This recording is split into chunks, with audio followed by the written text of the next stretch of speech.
Halo, willkommen. Selamat datang di channel Dini and Juju. Halo semuanya. Halo semua. Ketemu lagi dengan Dini and Juju Juju and Dini. Dini. Gimana Mbak Jo? Udah semesta mendukung gue nih dia. Oh ya, Jilbabnya udah hijau gitu, udah menyatu dengan alam. sama sebenarnya ini menurut aku nuansa hijau Mbak Jo, tapi karena Tapi karena nggak jelas. nggak kamu jelas. nih. Dibilang hijau agak kecoklatan, dibilang kecoklatan juga agak abu-abu. agak Gimana bau, coba? ya kayak gitu. Ya, tapi menurut aku kalau misalnya lampu yang terang ini agak hijau sih gitu. Memang dari deket sini juga kelihatan hijau. Jadi Kamu punya cerita apa tentang semesta mendukung? Ternyata pengen ini langsung gitu, kayak sudah disiapkan oleh semesta gitu. ya, aku sebelum ke cerita aku sendiri ya Mbak Jo. Ya. Soalnya yang aku siapin tadi yang kekumpul memorinya di kepala itu baca novel aku gitu. Jadi ceritanya tentang ini aku nggak tahu novelnya udah lama. Dan dia itu difilmin seingat aku. Cuman aku juga lupa judulnya apa. Intinya tentang cowok dan cewek ini, si tokoh utamanya ini waktu itu masih jadi stranger dan baru ketemu Mbak Jo. Lagi jalan gitu kan. Terus si laki-laki ini lagi jalannya agak jauh nih dari si perempuan gitu. Tapi karena memang jalan itu kayak di desa gitu kan dan sepi, terus si laki-lakinya menghampiri bilang kalau Mbak bawa payung nggak? Bentar lagi mau hujan gitu. Jadi mbaknya agak cepetan jalannya gitu, soalnya nggak ada tempat teduh kan gitu. Intinya ngingetin mau hujan aja. Ya marah sih ceweknya. Siapa sih stranger berani ngomong kayak gitu, godain segala macam gitu. Ya ngomong juga ke masnya gitu. Mbaknya dibilangin di dalam hati tapi nggak lama Mbak Jo hujan. Deres gitu. Nah akhirnya menepilah berdua ini ya. Iya. Ngobrol di situ. Intinya masnya cerita tentang dia adalah seorang fotografer dan seterusnya, dan itu ceritanya tentang semesta aja yang mendukung saya sepertinya untuk saya menjadi fotografer gitu. Banyak jalan yang dilancarkan gitu-gitu dan seterusnya, termasuk akhirnya dia bisa membaca cuaca gitu Mbak Ju dengan lebih cepat. Padahal pada saat itu memang nggak ada mendung sama sekali, tapi tiba-tiba hujan gitu. Dia bisa lihat di sebelah sana di apa namanya nggak jauh dari sana itu udah mendung dan bentar lagi akan jalan gitu awannya kayak gitu-gitu. Itu jangan-jangan dia punya hubungan khusus sama Mbak Rara yang pawang hujan itu kali. Nah iya bisa jadi Mbak Ju. Itu novel udah lama banget aku bacanya nggak tahu deh awal-awal kuliah atau masih SMA lupa. Lama banget. Jadi emang kalau semesta udah mendukung itu apa yang kita inginkan biasanya dipermudah ya Din ya. Benar. Aku sempat juga ngalami itu waktu mengurus nomor induk dosen aku dulu itu kan banyak yang bilang yang ngurus itu tuh susah banget, persyaratannya banyak, ribet, birokrasinya panjang dan sebagainya. Tapi begitu aku ngurus itu semua kerumitan itu tuh kayak dihapus gitu. Nggak tahu ada peraturan apa yang akhirnya itu untuk mendapatkan gitu ya, nomor itu nggak harus melalui syarat-syarat yang serumit itu. Akhirnya dengan mudahnya saya dapat nomor itu gitu. Itu kayaknya namanya semesta mendukung ya. Iya benar. Padahal itu di waktu yang cukup singkat ya Baju maksudnya. Ya kan Baju untuk Baju mengurus itu gitu. Nah kayak gitu sama nih, barusan Baju bilang kayak gitu, tiba-tiba aku ingat di cerita aku sendiri tahun 2016. Ingat aku tahunnya. Hebat kamu masih ingat aja tahunnya ya. Terus ada teman aku yang bilang, jadi kita itu sama-sama tes Baju, tes untuk sertifikasi B1 pada saat itu aku di Surabaya sini gitu kan. Terus temen lama, my long time friends ini, kita ketemu tiba-tiba di situ. Terus habis itu kita ngobrol gitu. Terus dia tanya, kamu belajar berapa bulan gitu. Kan kita sama-sama orang lama ya Baju, tapi kita belum dapat sertifikat B1 gitu. Ya cuman biar punya aja gitu kan. Meskipun kita lulus kuliah itu di level yang seperti itu gitu. Di level yang sama B1-nya maksudnya. Terus ditanyain berapa lama belajarnya, nggak yang harus persiapan apa-apa juga sih, aku nggak ada persiapan spesial, cuman ya udah belajar aja, aku juga ngajar ya udah itu gitu. Cuman aku bilang ke dia, sengaja aku ambil kursus di tempat yang nguji itu gitu, biar aku tahu pola belajarnya kayak gimana gitu. Terus dia bilang, nah itu kamu ada effortnya gitu, aku nggak ada sama sekali gitu. ya tapi kan aku belajar sama anak-anak SMA, itu nggak deep kayak kita kuliah kayak gitu-gitu kan. Aku masih ngeyel kayak gitu. Iya. Turns out baju hasilnya nggak apa ya, nggak jelek-jelek amat gitu. Bagus hasilnya. Lumayan nggak 80 tapi 79 lah gitu. Lumayan Kayak ya. gitu. Dengan aku yang nggak belajar gitu maksudnya. Effort aku nggak banyak untuk orang yang mau ujian gitu. Iya. Lumayan menurut aku kayak gitu. Jadi ya semesta mendukung aku aja untuk lulus gitu. Padahal mah ya sebenarnya lumayan Sulit. susah pada saat itu. Aku punya juga cerita semesta mendukung ini yang aku alami sendiri ya, Din. Jadi tuh Iya. saya kan punya channel YouTube ya, Cece Robert Iya. Kitchen. Itu kan channel masak Iya. masak dari masakan rumah sehari-hari sampai dengan masakan internasional. Kayak gitu tuh template-nya tuh. Kan ada template-nya kan. Heeh. Nah, masakan internasional itu nggak akan bisa kita eksekusi kalau bahannya nggak ada, ya nggak sih? Iya. Dan dulu itu aku nggak tahu caranya belanja online ya, dulu. Iya. Back at the time. Dan tiba-tiba belajar segala macam Iya. bisa dengan mudahnya belanja online. Oh, tinggal set. Dan uangnya ada gitu. Oh, iya, bener. Buat Bisa yang kalau nggak beli ada tuh, uangnya kan susah, Din ya. taruh Shopee Pay Later baju. Terus. Jadi tuh satu itu ya, barang-barang yang kelihatannya sulit untuk kita dapatkan, untuk kita bikin konten masakan luar negeri, ternyata dengan all shop Mudahnya. itu gampang banget. Dan pas pekerjaan saya saat ini juga buat saya mampu lah ya, kalau cuma buat beli beras arborio atau apalah gitu, Iya. saffron kayak atau apa beras gitu. yang itu aja buat nasi kebuli apa namanya? Basmati. Basmati. Iya. Nah itu, terus saya juga tinggal di kota yang apa Kota aja besar, ada. benar. Apa aja ada. Mau Alhamdulillah. nyari apa coba, kecuali oncom ya, susah. Nggak ada sampai sekarang aku nyari Iya, bener. oncom. Baju tuh oncom garis keras. Gitu. Pulang ke rumahnya kemarin dibeli banyak, dimasukin freezer. Iya. Astaga baju. Iya, aku segitu cintanya emang di sini nggak ada, susah Dan gitu. nggak ada, benar-benar nggak ada di supermarket sini. Tapi barang-barang yang lain tuh ada gitu, yang aneh-aneh semuanya ada. Itu Mau saya cari menganggap apa? itu mestakung, semesta mendukung saya untuk membuat konten, Dengan mempunyai channel kemudahan-kemudahan memasak gitu, itu. dengan kemudahan-kemudahan itu, dari yang mulai belanja online-nya gampang, uangnya ada, tinggal di kota besar yang semua bahan ada, bahkan yang aneh-aneh semuanya ada gitu. Tinggal kita jalan aja ke supermarket yang komplit gitu kan. Ada semuanya gitu, fresh juga. Itu namanya mestakung. Semesta mendukung, benar. Kamu punya cerita lagi? Ada lagi. Ya. Nih, ini menarik menurut aku. Jadi ceritanya Risa Saraswati, teman-teman pasti nggak asing ya gitu. Jadi dia itu yang punya channel Jurnal Risa. Aku nggak pernah nonton, tapi sekilas aja pernah lewat gitu. Iya, aku nonton kalau ada temennya. Penakut emang aku tuh. Apa bahasa Jawanya goci baju. Apa itu? Penakut. Oke.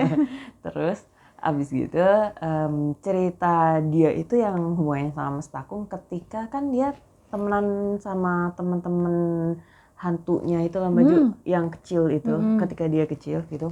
Itu kan sempat diajakin sama mereka gitu pas kecil ini ceritanya. Risa sendiri yang cerita apa kamu masa nggak mau sih gitu jadi temenan sama kita, jadi geng kita gitu. Nah gimana caranya, kata Risa gitu. Ya kamu harus mati gitu aja. Ya anak kecil kan, ya udah berarti gimana caranya mati, dikasih tahu gitu. Kalau waktu itu akhirnya Risa cari tahu sendiri karena cara-caranya dia itu nggak berhasil. Cara-cara dia itu maksudnya teman-teman mereka, teman-teman kecilnya hantu itu nggak berhasil. Dia cari tahu sendiri Dia dan dikasih tahu caranya gitu, dan sudah dicoba dan nggak berhasil. betul, akhirnya cari tahu sendiri si Risa. Salah satunya adalah minum obat yang bikin ini loh baju overdose. Astaga. Udah, tapi dia nggak overdose gitu. Tetap terselamatkan. Tetap ya. terselamatkan, ada aja kejadian yang bikin dia nggak overdose gitu. Entah salah obatnya atau apa, lupa aku. Ini itu. Ada 3 soalnya prosesnya ketika dia mencoba sendiri untuk suicide itu. Terus yang kedua, ini baju pakai silet. Oh. Serem-serem memang. Dan itu juga nggak berhasil. Yang ketiga akhirnya dia coba paling ekstrim. Ini yang menurut aku poinnya semesta mendukung Risa untuk tidak mati pada saat itu. Dia tuh idenya dia sendiri. Aku mau loncat dari angkot gitu. Biar aku mati gitu. Pulang sekolah naiklah di angkot maju. Dan di angkot itu dia duduk paling pinggir sendiri yang dekat pintu gitu kan, biar gampang. Pintu angkot kan terbuka. Benar, pintu angkot dan terbuka. nggak ada kernetnya kan biasanya. Betul beda sekali. Sama bis. Gitu. Terus abis gitu maju, sebenarnya nggak sepi-sepi amat pada saat itu gitu. Cuman yang nggak penuh sampai desek-desekan juga. Ya, ada ibu-ibu yang naik angkot juga pada saat itu, duduk di depannya Risa pas gitu. Dan kayaknya ibu itu memperhatikan Risa gerak-geriknya ya. Mencurigakan nih anak ini kayak kepengen lompat kayaknya gitu. Kind of kayak gitu. Terus tibalah saatnya dilompat, ditarik maju sama ibu itu, dipangku, dipeluk, ditangisin sama ibu itu. Itulah akhirnya menyadarkan Risa gitu. Ya Allah, orang lain aja yang bukan ibu gue nangis gitu. Lihat gue, apalagi ibu gue gitu. Kalau tahu gitu. Dari situlah akhirnya dia merasa kalau yang disuruh sama temen-temennya itu nggak bener gitu Maju. Kayak gitu. Ya udah, itulah semesta yang mendukung Risa untuk tetap tidak hidup ya. Mati, tetap hidup. Seperti itu. Ada cerita lagi Mbak Jo. Aku dengerin aja Din. Oh ya, oke. Aku cerita yang mana tapi ya? Katanya cerita adik kamu. Oh iya, adik aku dulu. Oke. Ada beberapa soalnya. Jadi intinya semesta mendukung adik saya untuk melanjutkan kuliah di Semarang. Dia melakukan 1000 cara untuk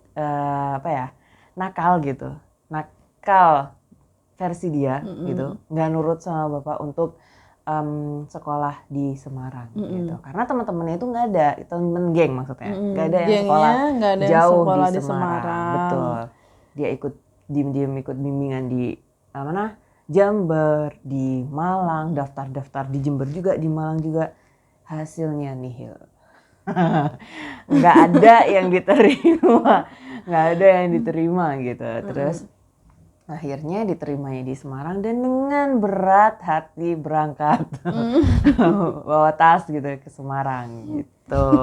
Jadi semesta mendukung dia untuk kuliah di Semarang. Betul. Karena itu keinginan ayahnya untuk menjauhkan dia dari teman-temannya yang kurang baik gitu ya. Kurang baik gitu. Betul, seperti itu. Memang sih kadang ketika kita pindah ke sebuah tempat ya, istilahnya hijrah kalau anak-anak ya. Sebenarnya bukan hijrah yang ganti jilbab atau apa ya, bener-beneran literally hijrah pindah dari satu tempat ke tempat lain. Itu karena memang ada semesta, ada dukungan dari semesta juga ya. Sampai sekarang. Iya, sampai sekarang. Kan sampai sekarang aku kan masih bertanya-tanya kenapa aku pindah gitu loh. Pindah dari kota A ke kota B yang jaraknya makin jauh dari kampung halaman aku. Benar. Dan secara geografis, politis, budaya itu beda. Sangat gitu. Berbeda banget. Dan di kota yang baru ini aku dapat sebuah jabatan yang aku belum pernah pegang sebelumnya dan itu menantang banget. Why gitu kan. Lalu nanya kayak gitu kan, why? Sampai bertahun-tahun tuh masih bertanya why kayak gitu. Kenapa gitu ya. Ternyata setelah dipikir-pikir ya itu cara alam untuk menyeleksi kita gitu. You're not deserve on that position and you should move gitu. Kayak gitu loh, kayak kamu tuh nggak seharusnya ada di tempat itu yang lama itu, kamu harus pindah ke tempat yang baru karena di tempat yang baru ini kamu akan lebih naik, kamu akan lebih dihargai, lebih berkembang, lebih baik lah pokoknya. Benar. Intinya. Kayak gitu. Iya, kalau dipikir oh iya ya ini cara semesta untuk mengatur alam gitu, termasuk saya bagian alam yang ada di dalamnya gitu loh dia. Benar. Iya, itu sama kayak cerita adik tadi kan, Baju yang hijrah tadi itu ya. Itu baik buat dia gitu. Iya. Dan ternyata benar gitu. Sekarang gitu kelihatan gitu. Iya, benar. Nah, kayak gitu. Terus ada lagi cerita, ini ceritanya atlet Baju. Kayaknya aku baru inget deh. Judulnya tapi itu 2 cm itu tentang badminton, bukan atlet lari. Apa ya? Aku taunya yang 5 cm. Ada 2 cm tentang atlet badminton kalau itu. Tapi ini atlet lari, aku lupa di novel mana, udah lama juga soalnya. Intinya dia sama bapaknya dianterin gitu ke kejuaraan dia gitu. Setelah latihan darah dan air mata gitu-gitu ya Mbak Jo, kan atlet kan emang luar biasa kan ini ya latihannya itu untuk effortnya itu. Nggak segampang itu Bambang gitu ya. Iya benar-benar. Terus tibalah di satu pertandingan atau turnamen yang memang latihannya untuk itu gitu kan. Ya Allah Mbak Jo, mendung. Terus habis itu mau hujan. Anak ini tadi kan masih anak nih ceritanya si atlet ini. Nangis gitu, ya nggak nangis tapi masih sedih gitu dan bilang ke bapaknya, aduh Pak gitu, kayaknya memang saya nggak ditakdirkan untuk ikut ini dan nggak juara dan seterusnya gitu, dia nggak bisa naik gitu intinya. Terus kata bapaknya gini, diem aja bapaknya pada saat itu ketika anaknya bilang gitu. Terus 1 jam sebelum ini apa namanya pertandingannya dimulai gitu, kayak seremonialnya dimulai, tiba-tiba nggak mendung aja, cerah. Wow, cerah. Si bapaknya langsung bilang di rangkul anaknya, semesta mendukungmu nak gitu untuk kamu ikut ini gitu dan melanjutkan jalanmu kayak gitu gitulah intinya si bapaknya bilang ke anaknya. Udah akhirnya inilah berlombalah sih itu tadi dan menang gitu cerita novelnya. Memang tuh fiksi ya Baju, itu fiksi tapi aku percaya kekuatan fiksi nggak akan ada cerita itu kalau dia nggak terinspirasi dari cerita nyata. Iya benar. Gitu si penulis itu. Jadi ya, still I know it's fiction gitu, but then gitu. Justru fiksi itu kalau terinspirasi dari kisah nyata, dia akan lebih hidup ceritanya, lebih kena ke pembacanya. Iya. Aku ingat juga tuh masalah mendung, masalah itu. Aku pernah suatu hari tuh Din pengen ke sebuah pulau. Oke. Aku tahu nih. Aku ngakak dulu. Terus udah pernah cerita kayaknya ya mau pengen ke sebuah pulau dan itu ya jahat banget aku. Terus aja udah excited banget pokoknya udah mau ke sana, udah booking segala macem gitu ya. Malamnya udah nyampe gitu. Terus malamnya gue diare bolak-balik kamar mandi. Pingsan itu. Iya. Ini gimana banget nih besok nih jadi apa enggak nih gitu kan. udah diare. Paginya maksa pokoknya harus berangkat padahal akhirnya enak padahal badannya nggak enak berangkat gitu kan. Terus? Sampai di sana pingsan. Tuh kan nah, udah sampai di sana dan nggak nyampe ke pulau itu. Di seberangin. Ternyata dibohongin sama supirnya, bilangnya udah nyebrang. Ternyata itu belum nyebrang, ya kan? Itu semesta mendukung bahwa saya tidak boleh ke sana, kayak gitu. Ada, iya. Mau semaksa apapun ya, mau semaksa apapun deh. Kayak kamu pengen kuliah di luar negeri ya. Nah, tuh. Jalannya tuh ketutup semua gitu loh, Din. Nanti mungkin suatu hari nanti gitu. Bukan sekarang gitu. Belum sekarang ya. Lalu sama itu bukan kuliah maju, tapi it was back then when I was in high school gitu.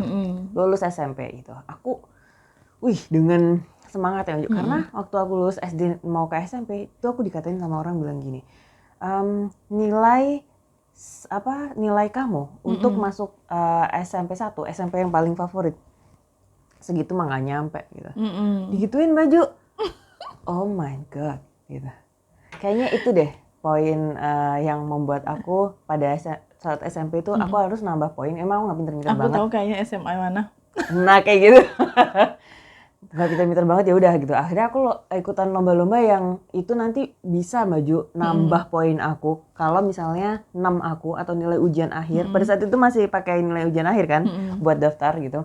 Itu bisa ngatrol gitu lah istilahnya, bisa nambah poin gitu. Jadi nggak cuma 6 aja tapi ada sertifikat yang diakuin.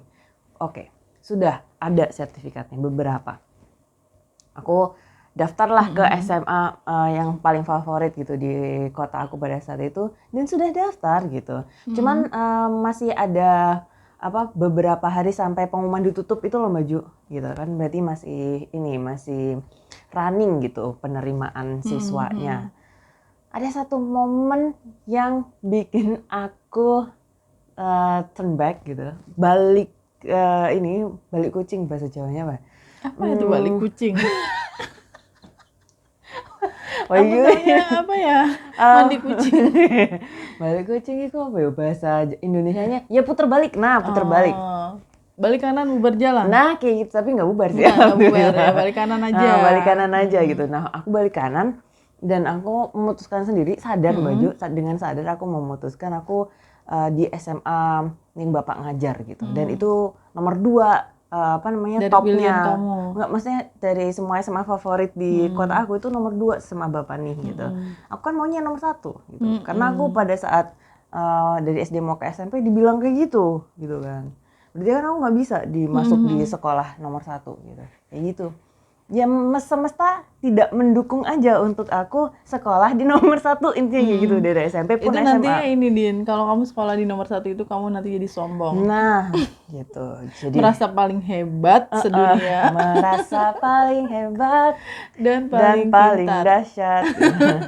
Dia memang hebat. Gitu. Itu Sherina. Bentar lagi. Iya. Aku lagi nungguin banget Baju. Filmnya? Filmnya Sherina yang udah besar. Ya kan Sherina sekarang iya, lagi dibikin iya, Baju. iya. Sherina yang udah besar sama si Derby Romero itu.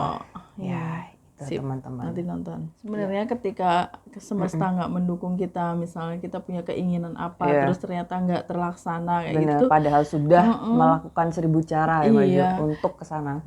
itu bisa jadi ada sesuatu yang nggak baik yang akan menimpa kita kalau kita maksain diri gitu loh. Betul, Din. betul. Kadang juga ada sesuatu di depan sana yang bakalan bikin kamu kesusahan, intinya. kesulitan kayak gitu. Iya kan? It is Jadi a bad Tuhan thing itu gitu. Yang ada di sana gitu. makanya Tuhan itu Kayak menutup, belok dikit gitu. dibelokin. Mau ke sana, jangan ke sana lagi. Gitu. Tunggu. Lihat sini dulu gitu. Bener sih Baju. Itu juga yang aku rasain sih. Mungkin ya Baju. Kalau aku di SMA 1 itu, aku tidak akan merasakan pengalaman yang sampai sekarang aku nggak pernah bisa lupain di SMA aku gitu. Soalnya aku kalau misalnya ditanya masa apa yang paling kamu happy gitu dan kamu nggak bisa lupain, masa SMA aku. Wow. Gitu Baju, menurut aku gitu. Karena it was the best time when I was with my friends gitu, yang sampai sekarang jadi my best friends kayak gitu. Jadi ya mungkin itu gitu. Kenapa aku nggak diiniin ke SMA SMA yang 1. kamu mau itu. Benar. Sama gitu. kayak posisiku sekarang juga. Kenapa saya jadi dipindah gitu? Kenapa nggak di sana aja? Pertanyaan why gitu. Udah kejawab sebenarnya ya. Oke, buat teman-teman yang mungkin pengen sesuatu tapi semesta belum mendukung, jangan berkecil hati ya. Betul. Semesta tidak mendukungnya gara-gara aturan. Siapa tahu aturannya suatu hari berubah, Bisa berubah gitu kan. Benar. Pengen daftar di mana gitu biar dapat gaji besar misalnya, Masih ditolak. mungkin bukan sekarang saatnya ya. Iya. Yang tadi diwawancarai sama Najwa Shihab Baju, yang dia akhirnya kerja di Google di Amrik, 10 kali ditolak sama Google. Susan Kiki bukan Bukan. Bukan Ini yang CEO-nya bukan. YouTube ya, bukan ya. Ini pegawainya yang dari Indonesia. Yang Iya, dia wawancara pegawai Google di Indonesia. Pegawai Google dari Indonesia ada di Amerika. Iya. Yang perempuan itu mbaknya itu 10 kali ditolak, yang ke-11 baru diterima. Luar biasa. Coba kalau dia udah nyerah di ke-9 ya. Nah, kayak gitu. Ya, nggak jadi dia kerja di Google. Nah, kayak gitu teman-teman contohnya. Dan banyak contoh-contoh lain sebenarnya. Kalau misalnya ada yang mau sharing, silakan ya Baju. Don't give up. Don't give up. Don't lose hope. Itu cuma permainan alam aja. Iya. Kalau misalnya nggak dikasih yang itu, Tuhan tuh nggak akan jauh-jauh ngasih kamu dari mimpimu gitu. Karena apa yang kamu inginkan itu, alam itu akan mendukung itu dan itu nanti akan ketarik gitu dengan sendirinya. Ada hukum tarik menarik alam semesta intinya. Benar. Oke. Terima kasih sudah menonton. See you next time. Bye. Thank you for watching. Cheers.